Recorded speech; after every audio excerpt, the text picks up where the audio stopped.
Shine परिवार के आप सभी कस्टमर, सभी एसोसिएट, आप सभी को Rashid Naseem, chairman shine group का प्यार भरा नमस्कार। साथियों, मेरी ये वॉइस रिकॉर्डिंग मुझे नहीं लगता है कि आप में से कितने लोग इसे हल्के में लेंगे और कितने लोग इसको बहुत सीरियस लेंगे। लेकिन मैं समझता हूं कि इस रिकॉर्डिंग से प्रभावित जितने लोग हैं उन्हें मेरी बात को काफ़ी सीरियस लेना चाहिए और अगर हो सके तो मेरी कही गई बातों का सत्यापन किसी सेकेंड ओपिनियन के तहत किसी बाहरी लॉयर से, अधिवक्ता से ज़रूर कर लेंगे या किसी ऐसे अधिकारी से ज़रूर बात कर लेंगे जिसको कानून की जानकारी होगी और आपको बेहतर जानकारी दे सकते हैं। फिलहाल क्रमवार मैं अभी समय तो नहीं, बाद में बताऊंगा किन किन बातों के बारे में मैंने पहले से भविष्यवाणी करी थी और वो सारी बातें आने वाले वक्त में सत्य साबित होंगी। लेकिन अफसोस ये होगा कि उससे प्रभावित कस्टमर्स वो अपना बहुत नुकसान कर चुके होंगे और दूसरा अफसोस इस बात का होगा कि उन कस्टमर को जिन एसोसिएट ने प्रभावित किया, अब उनके पास वो मुंह नहीं रह जाएगा, वो जबान नहीं रह जाएगी कि वो आकर के हमसे बात कर सके, कंपनी से बात कर सके।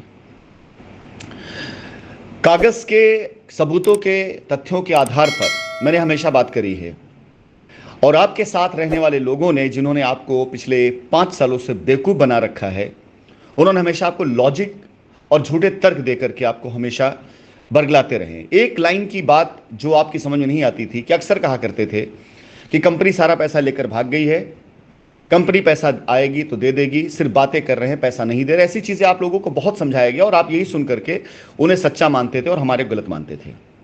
कभी किसी ने नहीं बताया कि कानूनी तौर से अगर कंपनी की सब कुछ, सारी व्यवस्थाओं को रोक दिया गया है, यानी ज़मीन रजिस्ट्री नहीं कराई जा सकती है, कब्जा नहीं दिया जा सकता है, पैसे नहीं दिए जा सकते हैं, बैंक अकाउंट सारे फ्रीज हैं, तो दुनिया कोई ताकत नहीं है जो आपको, हमें ये बाध्य कर दे या हम किसी तरीके से आपको पैसा दे पाएं जब तक ये कानूनी प्रक्रिया ख़त्म नहीं जाती है। लेकिन इसी कानूनी प्रक्रियाओं के बीच में जो ये खेल हुआ है 2019 के बाद की रजिस्ट्रियों का, जिसमें से कुछ अंश तक तो मैं ये मान सकता हूं कि कंपनी की तरफ से किए गए प्रचार प्रसार और मेरी तरफ से किए गए आह्वान के तहत कराए गए, लेकिन इसके आड़ में जो सबसे बड़ा खेल खेला गया कि जब लोगों को दिखने लग गया कि कस्टमर की बयार आ रही है साइटों पर, तो लोग अपनी अपनी लाइबिलिटीज को छोड़ करके दूसरे कस्टमर की लाइबिलिटी को उतारने के लिए दौड़ पड़े। यानी अगर किसी को साइट दी गई थी, किसी एक प्रेसिडेंट को साइट दी गई थी, किसी एक लीडर साइट दी गई थी, तो कम से कम उसे कोर्ट में जाकर के लिख करके देना चाहिए कि हाँ, मुझे ये प्रोजेक्ट मिला था और मैंने अपने इतने कस्टमरों की लाइबिलिटी इतनी रजिस्ट्री के साथ खत्म कर दी। ये आज तक किसी ने नहीं किया। जब प्रोजेक्ट से पैसा बन रहा था तो जय शाइन सिटी, जय सीएमडी सर और बहुत कुछ के नारे लगा करते थे, और जब साइटों से पैसा बनना बंद हो गया तो कंपनी भाग गई है, सीएमडी को पैसा भेज दिया गया है, जाओ कंपनी पे एफआईआर करो, सीएमडी झूठ बोल रहा है, ऐसे शब्दों से नवाजा गया। आज मैं ये देखना चाहूंगा, ये सारी जांच जब सामने आएगी, कस्टमर्स हैं उनके लिए तो खड़ी है कंपनी, कुछ ना कुछ तो करेगी, लेकिन किस एसोसिएट या किस बंदे में इतना दम है अब कि जब ये जांच चालू हो तो वो जाकर के एजेंसी के सामने ये बयान दे सके और दे कि सारा का सारा काम सीएमडी के कहने पे किया गया है और सारा पैसा दुबई भेज दिया गया है। किसी के अंदर अगर दम है ये, तो अब जाकर एजेंसी में बयान दर्ज करा के दिखा दे तो मैं मान लूंगा कि हां, बहुत दमदार आदमी है और सच बोला इसने हमेशा। कस्टमर को बरगलाने के लिए, उनसे एफआईआर कराने के लिए तरह तरह के झूठ बोले गए और आज वो झूठ इन सब के गले की फांस बनेगी, क्योंकि इस स्कैम को ना तो कानून छोड़ेगा, ना एजेंसी छोड़ेगी और ना मैं छोड़ूंगा। अब तक जिन चीज़ों को मैं कहता चला आ रहा था पीछे काफ़ी दिनों से कि 2019 के बाद की सारी रजिस्ट्रियाँ निरस्त होंगी, 2019 के बाद की सारी रजिस्ट्रियाँ बिल्कुल कैंसिल होगी, उसके अंदर अगर आपका ट्रांजैक्शन गलत लिखा गया है तो दिक्कत आपको होगी, अगर ट्रांजैक्शन आपने नहीं किया है और वो लिखवा दिया है तो मनी लॉन्ड्रिंग में आएगा। सब कुछ मैंने आपसे कहा है, सब कुछ मैंने कहा है, लेकिन आप सभी लोगों ने ऐसे कस्टमर को शायद ग्रुपों पर ऐड नहीं किया है जिनकी 2019 बाद रजिस्ट्री करा के आपने उनको एक तरह से झूठे तौर से लाइबिलिटी फ्री कर दिया। अब आप जरा सोचिए, एक चीज की खाली कल्पना करिए कि कंपनी इस बात से अनभिज्ञता जाहिर करती है कि ये सारी रजिस्ट्रियां जो हुई हैं वो सारी रजिस्ट्रियां वैधानिक हैं ही नहीं। सबसे पहले तो वहीं पे कैंसिलेशन रजिस्ट्रियों का, लेकिन उसके बाद वहां पे जितने पैसे लिए गए, आपको मैं बताना चाहूंगा कि अगर आप देखेंगे रजिस्ट्री में जहां नाम लिखा है उससे ठीक पहले फिगर लिखी है, अमाउंट लिखा गया है, यानी उस रजिस्ट्री की वैल्यू उतनी मानी गई है। आप लाख चिल्लाते रहें, साबित करते रहें कि नहीं आपने पैसा नहीं लिया, सवाल नहीं पैदा होता। ये आपके ऊपर ये आरोप सिद्ध हो गया है। इस रजिस्ट्री को करवाने वाला एसोसिएट, इस रजिस्ट्री के बीच में रहने वाले लोग, मीडिएटर, वो सब के सब इतने पैसे के जवाबदेह हैं कि इस रजिस्ट्री की वैल्यू इतनी थी। ये रजिस्ट्री हुई कैसे? अब अगर आप ये कहते हैं कि पुराना इन्वेस्टमेंट, तो आप उसे दिखाइए। नहीं मिलता है तो उसके अंदर जो लिखा गया है वो फिगर क्यों लिखा, किसकी परमिशन से लिखा गया, पहली चीज तो ये। और दूसरी चीज, जैसे ही आप ये कबूल करते हैं वैसे ही आप दूसरे दायरे में आते हैं कि जब जांच चल रही थी, इन्वेस्टिगेशन था, कंपनी की कंप्लीट जांच चल रही थी, तो उस समय पर जो आप कर रहे हैं उसे कहा जाता है जांच को बाधित करना, सबूतों के साथ छेड़छाड़, ड्यूरिंग इन्वेस्टिगेशन जो मटेरियल हैं उन्हें टेम्पर करना। यानी कंपनी के नाम पर जितनी जमीनें हैं, कंपनी नाम जितनी संपत्तियां हैं, उन पर किसी भी प्रकार का कोई भी ऐसा कार्य यदि आपने किया है तो आपने पूरी तरीके से जो एविडेंस मटेरियल है उनके साथ आपने छेड़छाड़ करी है। तो कहीं से भी बच के निकल जाने का रास्ता नहीं मिलेगा। पिछले 1 सालों से मैं चिल्लाता चला आ रहा हूं, 2019 के बाद की रजिस्ट्री, 2019 के बाद की रजिस्ट्री, हिसाब दे दीजिए, डिटेल दे दीजिए, रिकॉर्ड दे दीजिए। आपको क्या लगता है कि ये हिसाब, ये डिटेल, ये रिकॉर्ड ऐसे नहीं मिल सकता है? तहसीलों के अंदर बड़ी आसानी से मिल सकता है, वकीलों से बड़ी आसानी से मिल सकता है, आरटीआई के जरिए बड़ी आसानी से मिल सकता है। लेकिन आपकी नीयत चेक की जा रही थी। आपकी नीयत क्या है वो चेक की जा रही थी। जो सच्चे नीयत के लोग रहे होंगे उन्होंने अपनी डिटेल को बहुत कायदे से भेज दिया होगा। समझा जा सकता है।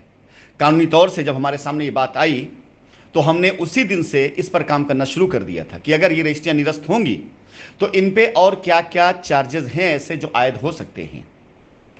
लेकिन कहा जाता है ना कि अधूरा डॉक्टर जान का दुश्मन होता है, वही हुआ है। जिन जिन सलाहकारों ने जो जो सलाह दी उसे मान करके बहुत से लोगों ने, मैं अभी बात एसोसिएट ही कर रहा हूं, कस्टमर को तो मैं इसके बाद मैसेज दूंगा, जाकर नई कुल्हाड़ी खरीद कर अपने पैर पर मारा है लोगों ने। और जितने भी आपके स्टेटमेंट रहे हैं, जितने भी स्टेटमेंट रहे हैं, वो सारे सारे स्टेटमेंट आपके ऑन रिकॉर्ड हैं, चाहे सोशल मीडिया पे हो और चाहे वो पब्लिक के साथ बातचीत करने पे हो, चाहे रिकॉर्डिंग के तौर पे हो।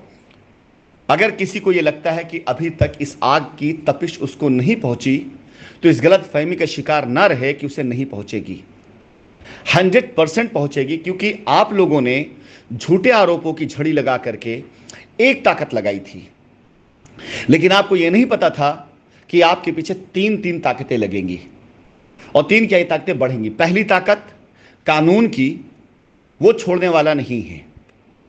जब ये चीजें सामने आएंगी तो वो कतई छोड़ने वाले कानून के अंदर तो ऐसा है ही नहीं कि आपको माफ किया जा सके।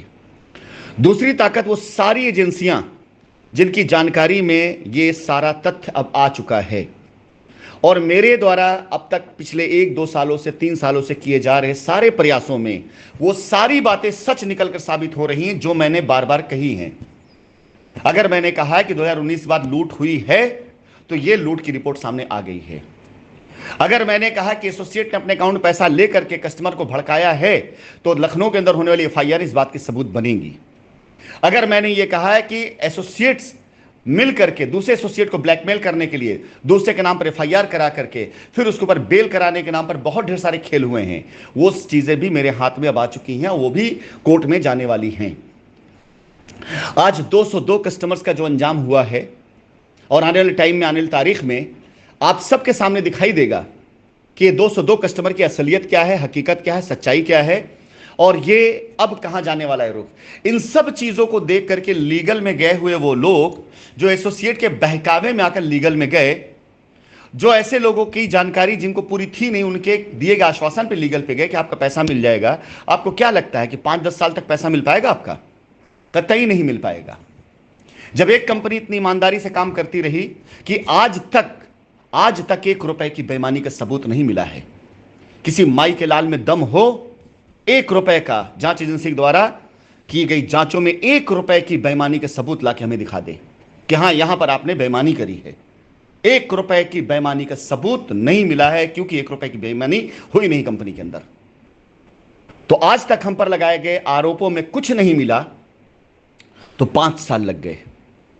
हजारों करोड़ का स्कैम, जिन सैकड़ों लोगों ने हजारों करोड़ का स्कैम किया है, उनमें अपने घर परिवार वालों के नाम पर जमीनें लिखवाई हैं, अपनी मां, बहन, पत्नी, बेटी के नाम पर जमीनें लिखवाई हैं।